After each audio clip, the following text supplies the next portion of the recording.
Welcome back to the Fanspeak Network. I'm your host, Brett Astaire, and today we are diving in to Week 5 in the National Football League.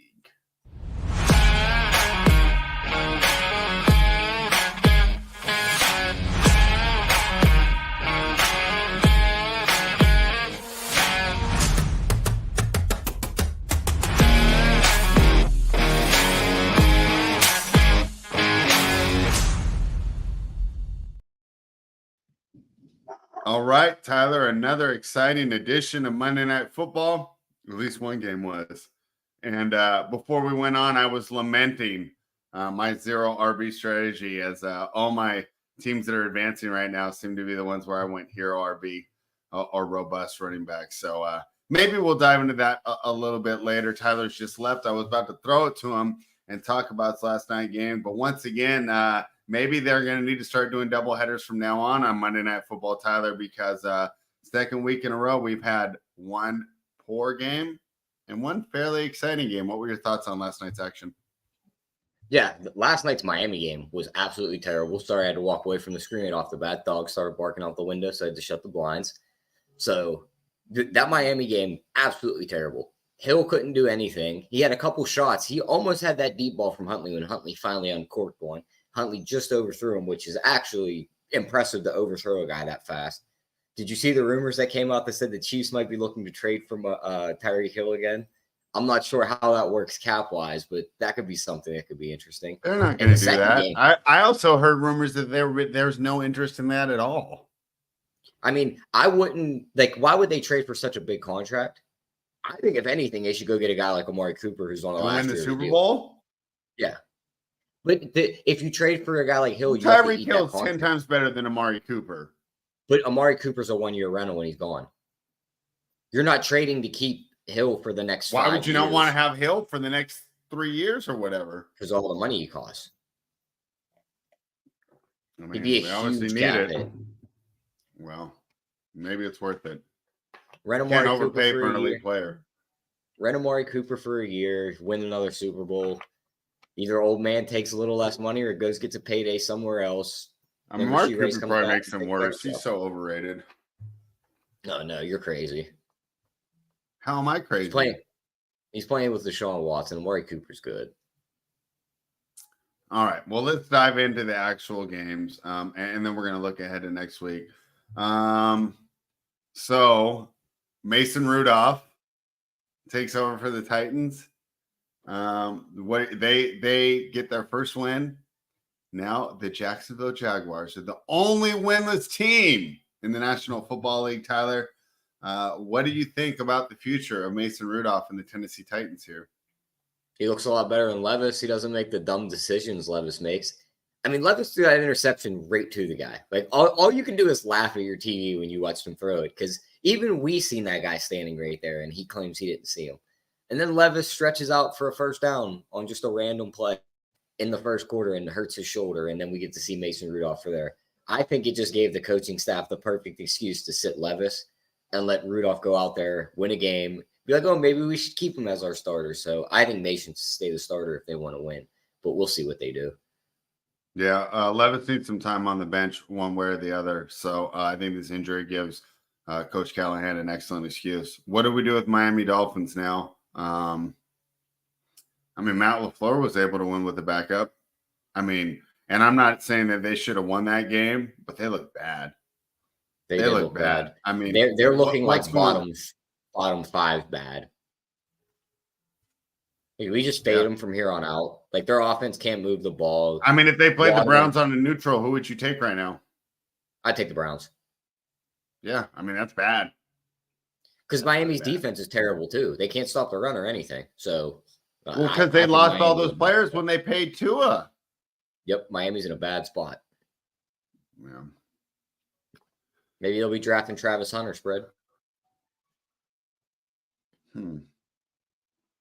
Where was that the mock I saw him on?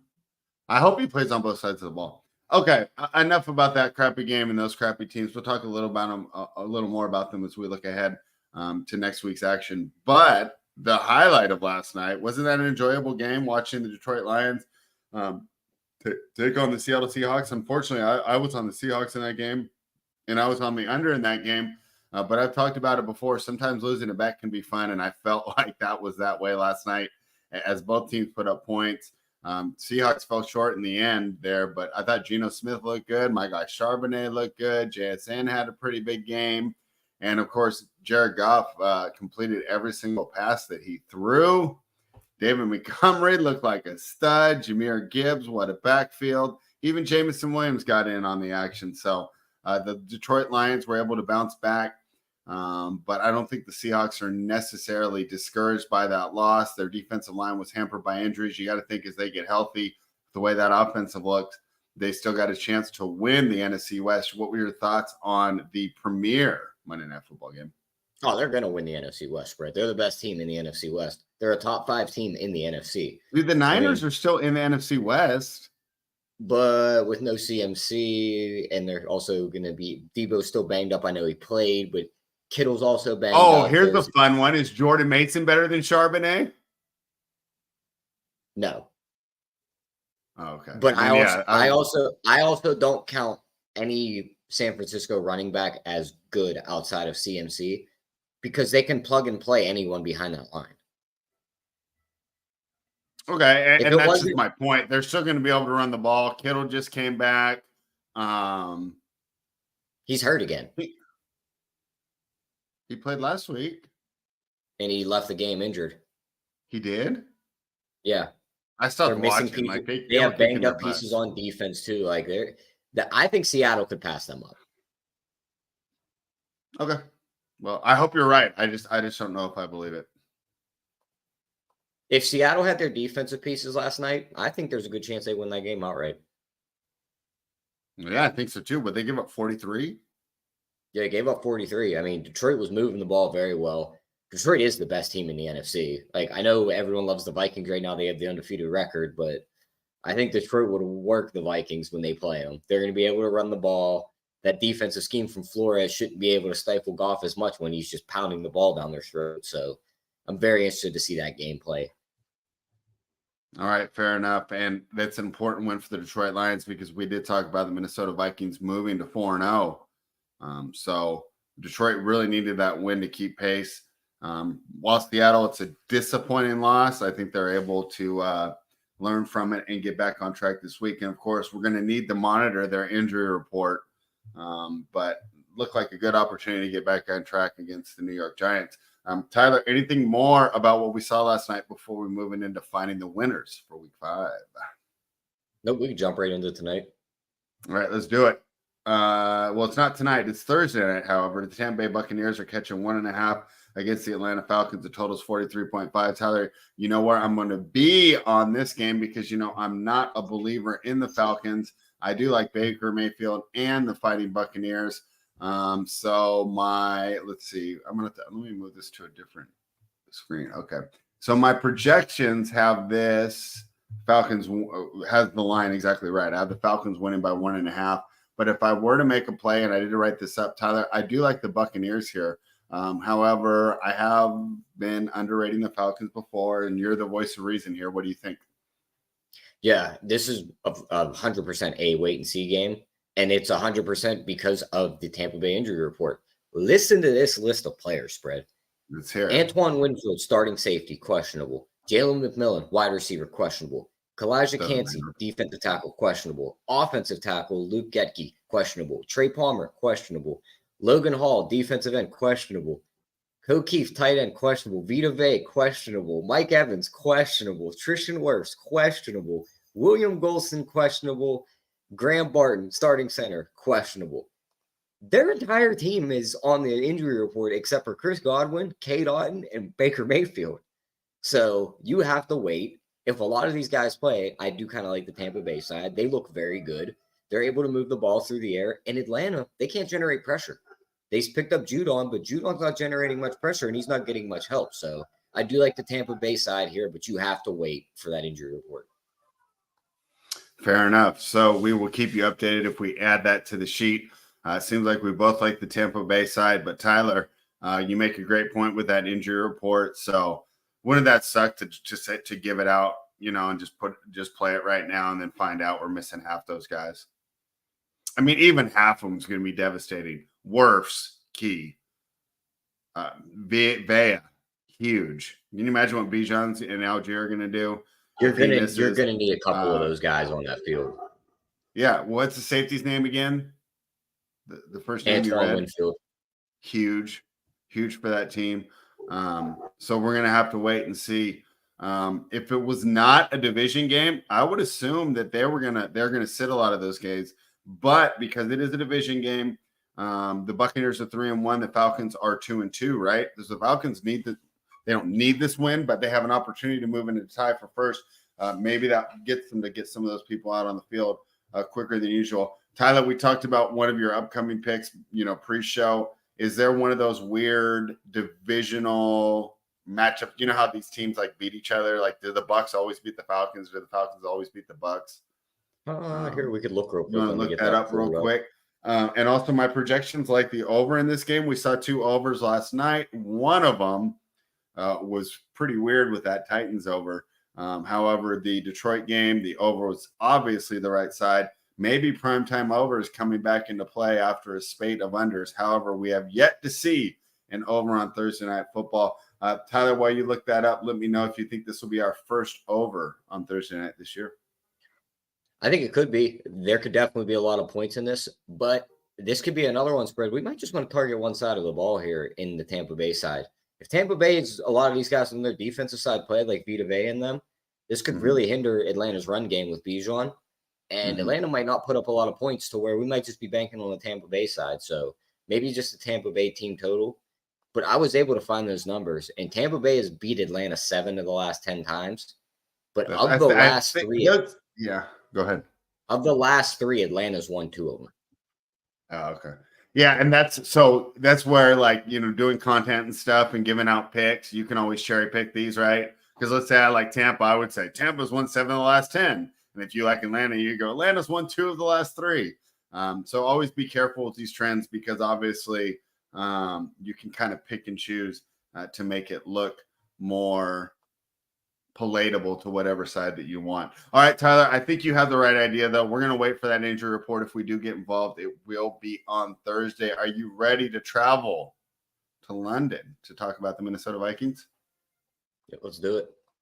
Tyler, a team I love, the Vikings, against a team I'm not high on, the New York Jets. I'm all over the Vikings here. However, you do have a good point that with it being in London, it's a complete wild card and maybe not the edge that I think. My projections have this as a 3-point win for the Vikings, who are favored by 2.5. So not a huge edge numerically. Also have this point about right on the number for the total. So not an edge there. Although if I remember off the top of my head, it feels like unders are fairly popular over in London, which makes sense because of everything that's going on. So I like the Vikings, but I think you were thinking this is a game that we should just lay off of. Yeah, I don't want anything to do with this London game. Like, the Vikings injury report makes me want to lean Vikings here. There's really no one on their injury report. They're still fully healthy. They should be able to beat up on this Jets team, who should be missing pieces. And Rodgers hit the injury report too with the swollen knee. So it's interesting to see what happens from there. He was having problems moving last week. I mean, yeah, it's Vikings or pass, but I think in the end I'm gonna pass just because of the whole London game. I'd really hate for this to be the time I back Sam Darnold and he finally blows it. So just gonna stay away from this one. Man, I wish I knew JC wasn't here. We could have brought Jamie on real quick. Jamie, reach out to me. We'll try and bring you on next Tuesday. I saw you with Meg last Friday. It was a great appearance. And I'm looking forward to you sharing some of that wisdom with us. And he's liking the Jets here. We're on the opposite side. But like you said, Tyler, discretion is the better part of valor, and maybe a better idea to just stay away from this game altogether. Back in the United States of America, the Cincinnati Bengals will be hosting the Baltimore Ravens. The Baltimore Ravens laying 2.5 at home in this division matchup. I have the Ravens winning by 4 points, Tyler. Are my projections correct, or are we undervaluing Cincinnati? I think it's a slight undervalue to Cincinnati, but this is another one. They can't stop the run with these 2 defensive tackles still on the injury report, and Sheldon Rankins and BJ Hill. If those two guys play on Sunday, I think I'm on the dog. I think Cincinnati's offense can keep pace. I think they can stifle the run for Baltimore, and they'll be able to score points with the way Joe Burrow has been playing. So if the defensive tackles are in, I'm on Cincinnati. If they're out, probably just back Baltimore. I think they'll be able to run it right down their throat. All right, another game. We will be waiting for the injury report. So because of the way I make my projections, and they've missed all the games except for the first game, right? Because they were out there against Cincinnati, right? Or against New England. Yes. And then those guys got hurt. So 3 of the 4 games that I'm using to create my numbers have that weakened defensive line. Now the 4-point edge for Baltimore seems a lot more plausible. And I have the game right on this total of 50.5 in projections. However, seems pretty high. I'd lean under there if I were to take a side. Tyler, go ahead. You have anything more on that one? No, that was it. Okay. My biggest edge of the weekend is in this next game. The Chicago Bears are laying 3.5 at home against the Carolina Panthers. Tyler, I have this projected as an 9.5 point win by Chicago. Do we trust the projections here and lay it with Caleb Williams and the Bears? The more I look at it, I think we should. Carolina's going to want to be throwing the ball a lot more in this one. They can't really run it. And Chicago's defense, their secondary is probably one of the better ones in the league. I think they can cause Andy Dalton to commit a couple turnovers. Caleb's going to be able to do his thing against his defense also. And they should run the ball last week. Carolina's defense isn't good at all. So I do kind of like laying it with Chicago here. Yeah, I think we're going to have to get involved. This is funny. If this is a game that I'd probably pass over before I did projections, but this is why you run numbers. Sometimes you get these huge edges, especially because if you'll notice, and Clyde's not in the chat, that's probably good. But, most of the time my numbers are pretty close to what the lines are. So when you get something that's this, 6 points different, I think we're going to have to play it. So it looks like we will be on the Chicago Bears. Miami Dolphins. They're traveling to New England to take on the Patriots. Tyler, I don't see why we would bet this game. Do you? Patriots or pass. Was that a cat? Yeah, my cat's jumping up here. So she has a sprained ankle, so I'm not letting her go outside, and she does not care. She wants to limp around outside. So, it's usually she's not inside at this time of day. All right. So, do we even want to talk about this game?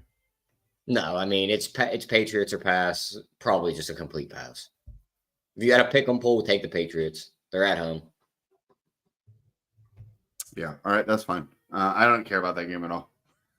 We're getting to that time of year, right, Tyler? At the beginning of the year, I feel like we have to talk about every game. Yeah, because we haven't heard about thoughts on the teams, but if you find an edge in that game, God bless you. This is the game we have to talk about, although I do not think I have an edge, but we got to talk about this one, Tyler. The Buffalo Bills are traveling to Houston to take on the Texans. The Bills seems like a good time to back them, right? Coming off a pretty embarrassing loss on primetime against the Baltimore Ravens. You'd think they'd want to bounce back. The Houston Texans coming off a win where it's funny. The Texans went from being not very good to now we're downgrading them for not absolutely spanking teams. I heard people kind of disappointed, and I felt like you guys were disappointed in the way the Texans beat the Jaguars this week. It's like they got a win over a division rival. They're 3-1. What are our expectations for this team? So 2 teams with high expectations, 2 teams with excellent quarterback play, 2 teams that have been moving the ball well, square off. Bills, Texans. I have the Bills by 2. It's -1.5. I don't see an edge here. How do you approach this game? And even if we don't bet it, who do you think will win? Yeah, by far best game on the board this week from an entertainment wise. You get 2 of the best quarterbacks in the league battling it out. I think I'm going to lean Bills here too, spread. And it has more to do with the fact that I don't think Joe Mixon's going to be back this week. And if Houston can't add that element of running the ball to ease it off the passing game, Buffalo's just going to sit back and force him to try and beat them. And when you only have one way to beat Buffalo's defense, they know how to stop you. Like Baltimore, they were able to run the ball, and they had the threat of Lamar being able to push it downfield, which he did early in that game. And it just threw Buffalo into a hinder. They couldn't do anything. So I think this is a spot where Buffalo's defense could have one thing to worry about in the pass game, no running game. And that's all they have to worry about. And on the other side, they should be able to run the ball with Cook and Allen. and Allen will be able to push it downfield with his throws too. So I lean towards Buffalo. I think it's one of those games you just wait and live bet though. Like one of these teams could fall down by a couple scores. You could see them start to roar back. And I think it's just one of those ones you just wait. At the current line, the Texans and the teaser also seems like an interesting way to approach this. Get them to 7.5. Would you be worried that all the worries from other people about how they haven't been able to blow these teams out and they kind of let them hang around? Is this kind of what happened to Buffalo last week, where it's like, oh, Buffalo's look like a powerhouse, but they beat up on a bunch of bad teams, and now they get to play Baltimore, who was kind of stumbling, but we knew they were a good team, and Baltimore pounded them. Is this the thing where Houston's beat a bunch of bad teams by a couple points, and now they get to play a good team, and the good team just beats up on them? Okay, fair enough. Yeah, it could easily be that spot. Yeah, it could. So obviously that would be the game to watch on Sunday morning, Sunday afternoon for you. And that's the great thing about the NFL. You don't need to bet every game. We can gladly be fans on this one and just bet crappy games like the the Bears over the Panthers. So Jamie, I think it's a big bounce back spot for Allen and the Bills. Right? I mean, taking the Texans will be a lot easier if the Bills were coming in 4-0. In my mind, if they got a win on Sunday night, but it feels like they had their let down last week. Second road game in a row, however, and that was a tough physical game. We do know how Baltimore does like to hit pretty hard. So, Tyler, I didn't like this game. My projections like this game, and you like this game. Talk to me about the Jacksonville Jaguars hosting the Indianapolis Colts, laying 2.5 points. Yeah, you threw me the alley-oop spread because you said it. You were like, oh, we don't like betting the good games. We like betting the bad games. Here's the bad game we're going to bet. And we're wearing the hoodie because you're going to think I'm sick for making this bet. We're taking the Jags. They're going to win this game. They're going to cover the 2.5. They've covered the last 8 in a row versus the Colts. This is one of those divisional matchups where they've just dominated. Even in the last couple years where it's like, oh, the Colts need this win to clinch the division and make the playoffs. The Jags are fighting for the first pick in the draft. Jags win outright in week 17 to keep the Colts out of the playoffs. So I think there's multiple pathways where the Jags can win this game. Lawrence should be able to move the ball downfield. They should be able to get the run game going. And the Colts with Flacco, yeah, they could throw the ball, but they went way away from the run in the second half against the Steelers. So that is not a good sign. Is that just a sign that the Steelers have the best run defense in the NFL? You're winning the game, though. You just run the ball. Get the clock moving. So that's what I think. Maybe Steichen was excited to have a quarterback that can actually execute the underneath plays. Yeah, well, if he's just going to keep throwing it, I like Jacksonville's chances here. Brian Thomas has looked good. Christian Kirk has looked good. Keep an eye on Evan Ingram. Maybe this is his week's back. Let me check out their injury report. Oh see my what gosh. that says for him. So yeah, he's Bro, like I was looking at some of my best ball teams. I'm looking like I drafted Evan Ingram and Mark Andrews. I'm like, what a waste of draft capital. I should just draft Hunter Henry and Jawan Johnson. He's back down to questionable, so there's a chance he comes back this week. Like I think there's a good chance that you see the Jags wake up right here. You're also seeing it in the media. They're going at the coach now. Peterson's getting tension questions at the podium, and he's yelling back at reporters.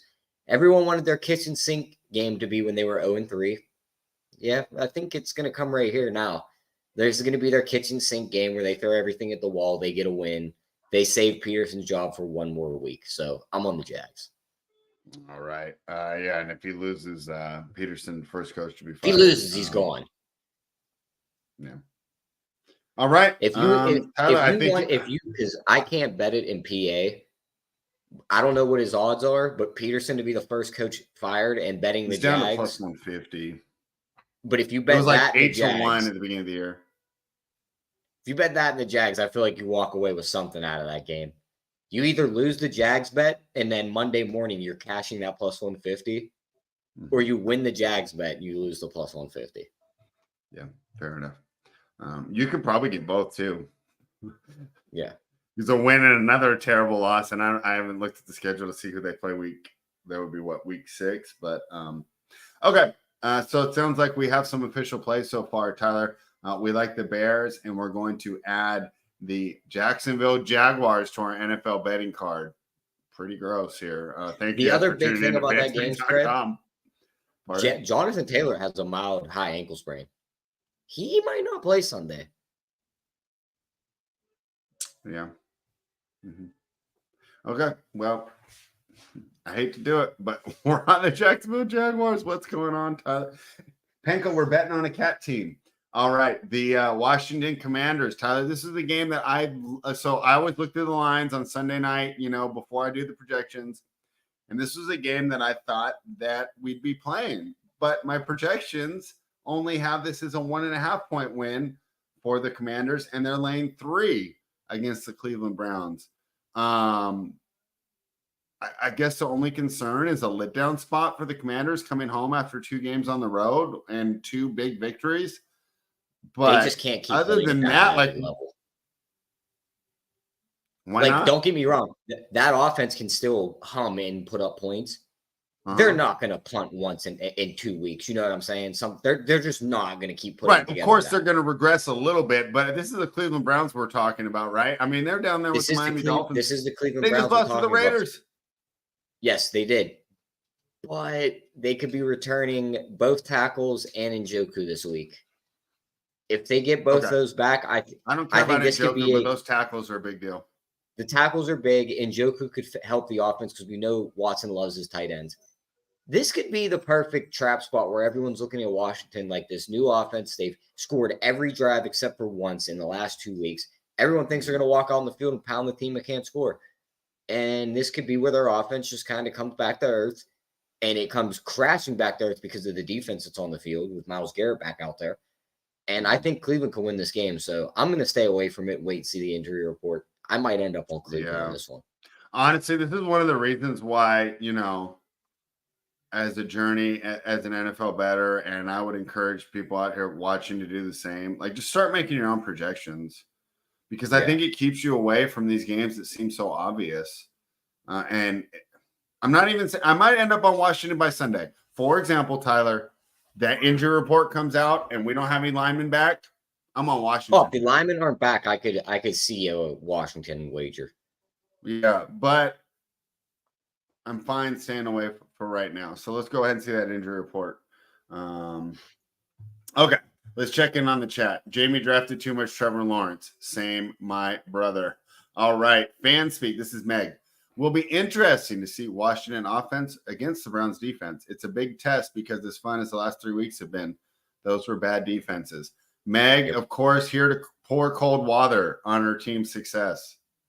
Meg, we're going to have a talk off the air. I got some funny things to tell you about your attitude towards this. We'll keep those off the air. Steve, always giving us important scouting information. So he agrees with you, not me here, Tyler. He says, and David Njoku is a big get if he's healthy. He looked great before he got injured against Dallas, and they need someone other than Koopy. Yeah, what a surprise. Jerry Jeudy still sucks. Me and Steve Smith were telling you guys that for a while. I still don't believe in Watson. Okay, nobody does, except for maybe his girlfriend who's sticking with him after like 75 allegations. I'm sorry. I should be just reading the comment properly. See, Tyler, I even interrupt comments. Okay, I can't even help that. I even interrupt comments. I still don't believe in Watson, yourself. But I think Njoku can be a difference. Yeah. Meg says, I'm a realistic fan now. No, Meg, you're a pessimistic fan. Have some belief. Meg, you're in one of the most exciting positions any sports fan could be in. You have a healthy, young, dynamic quarterback who could potentially be a top 5 guy within the next 2 years. Just go around any other fan base in the NFL other than the Chiefs, the Ravens, the Bills, the Texans. Who wouldn't trade their position with you? Maybe. You don't think the Jaguars fans would rather have Jaden Daniels? You don't think the Dolphins fans would rather have Jaden Daniels? I know Tyler's team taking him. I know we would love to have him. Maybe the Niners not. I don't know about that spread. We kind of like where we're at right now. Bro, if you put Jaden Daniels in offense, you guys would be a Super Bowl contender. I don't know about that. We'd be a little under better, the maybe. teachings of Tomlin. Fields just threw for 350 yards, Brett. I don't think he's as bad as people think he is. Oh, I think he's awesome. All right, let's move on. But, Meg, I just want to encourage you. Enjoy this, Meg. Enjoy it. You've been waiting for years. You got a better ownership group, and you finally got a quarterback to build around. Coaching staff looks competent. How could you not be happy? Oh my gosh. More concerns about health after drafting 30% Aaron Rodgers, Meg. If he makes it the whole season healthy, then I'll have hope. Yeah. You and the Jets fans. Let's move on. Meg, I'm just having some fun with you here. Thanks for jumping in here. And you know, I'm Team Washington this year. I'm a commander, Meg. You know, I'm ready to join the army and be a commander. Tyler, we talked about this game yesterday and I liked it, and my projections smacked me in my face. My second biggest edge of the week is the 49ers. I have them winning by 12 over the Arizona Cardinals. The line's 7.5. Cardinals look pretty good against the Rams, look pretty bad against the Commanders. Obviously, they're somewhere in the middle, but which one of those teams shows up in San Francisco against the 49ers team, which you have questions about their health? Yeah, I mean, the 49ers are pretty banged up. Fred Warner's also dealing with an ankle sprain, so that could be another big And a one. concussion, I believe. Yeah. I don't think Arizona's as bad as they looked this past week. I mean, you had the whole Cliff Kingsbury revenge narrative against the team that fired him. He had the offense fired up. They went out there and kept putting up points. It was just Arizona's offense just sputtered. They couldn't get the ball going through the air. And outside of Harrison, they really don't have weapons. Like, Dortch is fun. Michael Wilson catches a touchdown here and there, but without no McBride, their offense just couldn't do anything. Connor ran for 100 yards and a touchdown. You wouldn't even have thought he did that much in that game. So I think there's a chance that they bounce back here in a divisional game and keep this game somewhat close. Kyler has always given this San Francisco team some problems when he has played. His mobility gets away from these guys. He creates plays downfield. So I think there's a chance they keep this game close. I don't know if I'm going to pull the trigger on the 7.5. It seems like a good buy low spot on the Cardinals, but once again, that's why I encourage you guys to just make your own numbers. And we know that the NFL is a tough sport to beat pre-flop against these minus 110s. Sometimes this maybe will keep you off a questionable play. And looking, I mean, it's a 12-point win. I mean, the 49ers are pretty much better at every phase of the football. Yeah, but there's been that even without Warner, they have a better defense. They have a better quarterback. They got a better line. They have better receivers. I mean, they're at home. Anything else? All the dogs have covered these lines all year. Yeah, that's a good point. Let's check in with Steve, and then we'll move on. So where are you? Yesterday it was Arizona or pass. Now to me, it seems like it's Niners or pass after I did my numbers. Where are you on this one, Tyler? I'm probably Arizona or pass. Okay. Looks like we might stay off that game then, because these projections have kind of scared me off how I'm thinking about this game.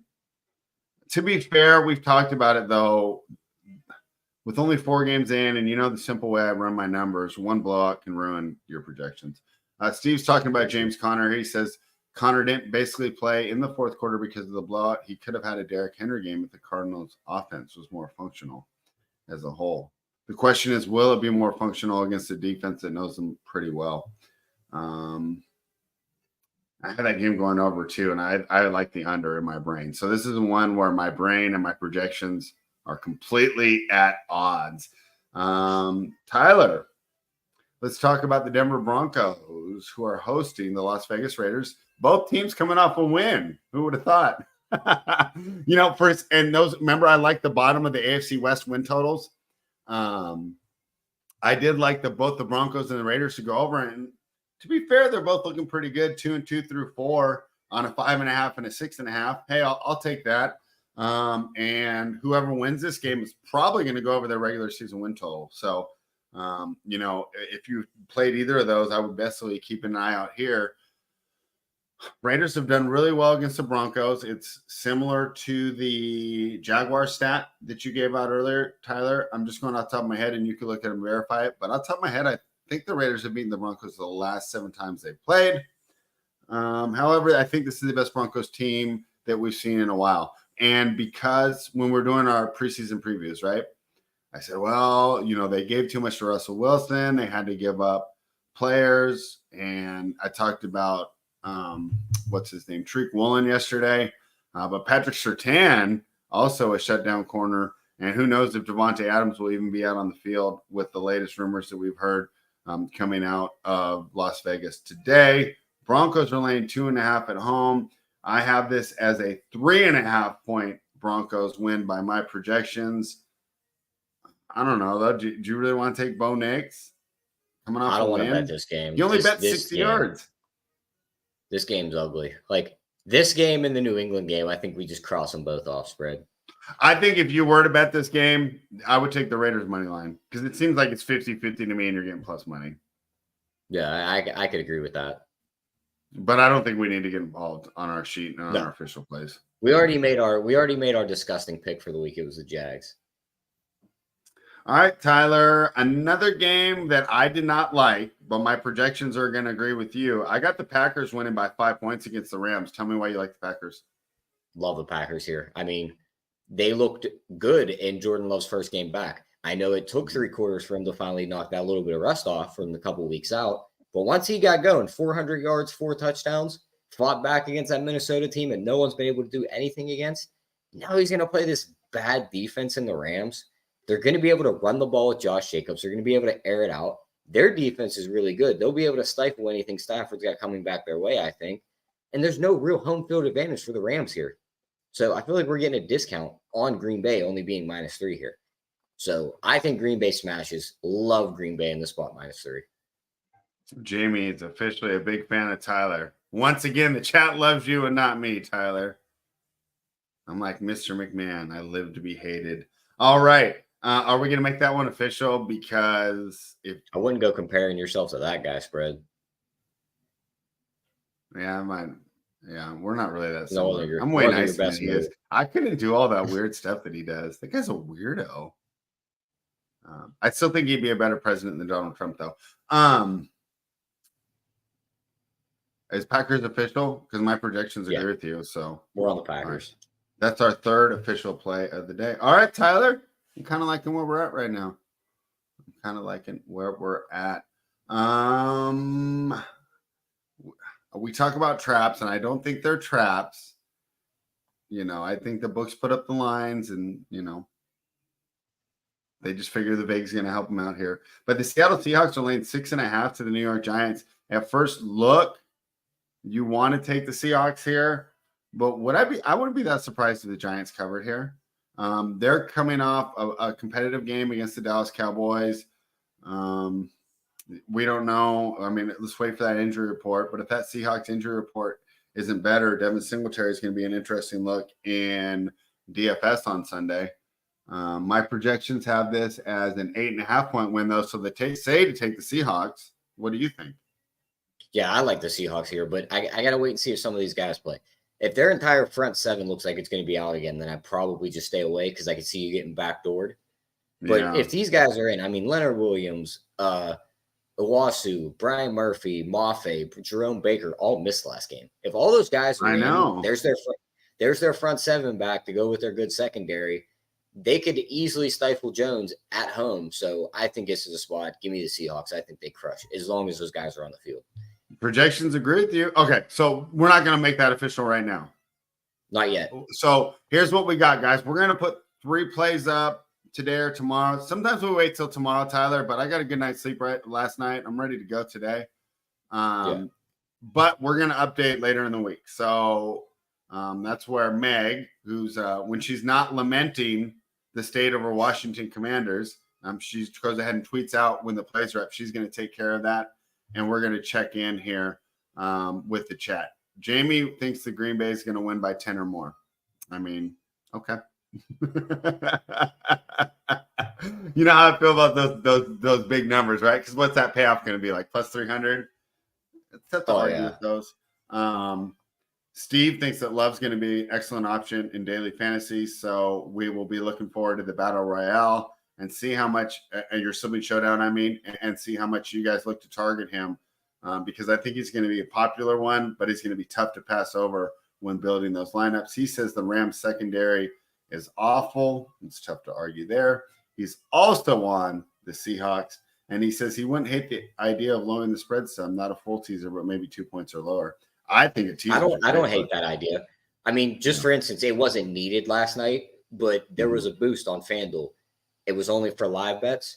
The moment the game kicked off in Detroit, I just went into the alt spreads, grabbed the 2.5 to get below the field goal, used the boost, and you had a minus 105 on that. So there's that way you could do that too. Wait for a live bet, maybe use a boost from one of the sports books. Yeah. And as much as you don't like it, I still think the Texans are a good teaser option. So I wouldn't mind pairing the Seahawks with the Texans. I'm terrified to do teasers this year spread. They just keep dying. No, they keep dying too. Or the Niners. So if let's just say I said you have to do a teaser, would you rather, and let's say the Seahawks should be a leg because I'm in full support of teasing the Seahawks here. Would you rather tease them with the Niners or the Texans? The Niners. I think Niners too. This is a personal rule, not for anyone else. I cannot get teasers right when I'm going up with the numbers. Anytime I tease a team from like 1 to 7, they lose by like 35. I can't get them right. All right. So I stick to going from the 7s down to the 1s or the 6s down to the 0s. Okay. And I think I like that one. I think I'm going to do that here. I think I'm going to take the Texans and the Seahawks now. Okay. My final play that I absolutely love, Tyler, is your Fighting Pittsburgh Steelers coming off a loss, but Justin Fields looked good in the loss. Boy, Tyler, if Davante Adams gets traded, I so hope he goes to your team. Don't you think you guys would look good with Adams there? I think you make Fields look better. Pickens would get less attention. I want Davante Adams on the Pittsburgh Steelers. I don't think Davante's coming to Pittsburgh. Why not? I don't think we'll trade for a receiver, especially that caliber. We won't trade at that high of a pick unless it's a younger guy. The last time we pulled the trigger on a trade like that where we traded a first or a second round pick was Minka, who was 26 Which ended up being a good trade, and I was pretty pissed about it at the time. A starting safety in the league, yeah. Like, we won't pull those triggers unless it's a guy that's going to be here for years. Even getting Davante Adams isn't winning us the Super Bowl, so I don't see us trading. Who knows? We'll wait. Maybe not. No, you're right. It's not. But you could be the championship game. Yeah, but with Davante, you could beat Houston or Baltimore. I think Pittsburgh's kind of in this spot where they're like, Fields isn't a rookie quarterback, but he's quote unquote our rookie quarterback. Mm-hmm. So we're gonna baby him for the first year. We'll build the team around him for the second year, and we'll go from there. So I think this is kind of like just a hangout year. As many games as we win, it's just an extra help. See if we can get him a playoff game. See if he can win one of those. But anything from there is just added on success. All right, to just continue my reason why I think we're going to end up with the Steelers on the sheet. This Dallas Cowboys defense was already lacking depth, and if Michael Parsons isn't playing, I think he was seen in a walking boot today. Yeah. DeMarcus Lawrence also out there, and this team just can't win on line of scrimmage anymore. Dallas was only 9-10 against the spread on the road in their last 19. Tom was 7-4-1 against the spread. I wrote this up this morning. That's why on top of my head. 7-4-1 against the spread against the NFC, and the Steelers have also covered in 3 of their last 4 primetime games. Give me the Pittsburgh Steelers, Tyler. Are we going to make this one official? Yeah, we're on the Steelers spread. They're going to get back in the win column. Dallas's defense is absolutely terrible. Najee's finally going to have a good game. He's going to rush for like 80 yards and a touchdown, and we're going to win this game. So Pittsburgh wins. Dallas can't do much. Maybe CeeDee Lamb burns one of our corners for a touchdown, but I don't think they have much else outside of that. All right, Tyler. Well, after a week last week where I wasn't really too excited to get involved, I think we only had 2 or 3 plays on the sheet. I think I'm more excited about our plays this week. So finally, to go over our plays, we're going to take the Bears. We're going to take the Jaguars. Are we worried these are all favorites? Nope. We're going to take the Packers, and we're going to take the Steelers. Those are the official plays, correct? Yeah. And just I did like a little quick one as we were talking through the games, like a long shot parlay. It was Tampa Bay -1, +1.5, Bears -3, Jags -2.5, Packers -3, Seahawks -6.5, and our Steelers play. That is 44-1 if we clean up the board. All right, I think we will. Final thoughts on the National Football League.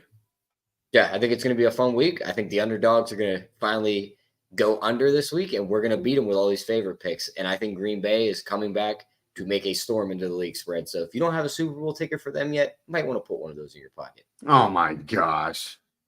All right. 27 to 1. Fair enough. There we go. Thank you guys for joining us. Reminder, give us a thumbs up. The show is brought to you by fanspeak.com.